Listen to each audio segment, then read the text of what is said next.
postman. Ayan.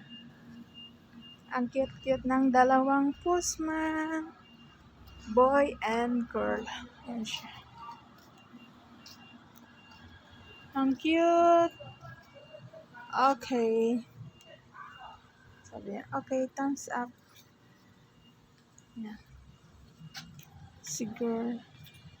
Ito girl. Ito boy.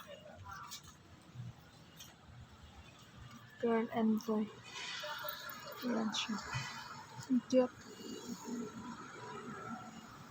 Dito, pwede yun. Diyan sa loob na yan is pwede ka mag-withdraw dyan ng money. Dahil nandito tayo sa post office. Ito yung post office nila. Cha, cha, cha, cha, cha. Cute talaga ako.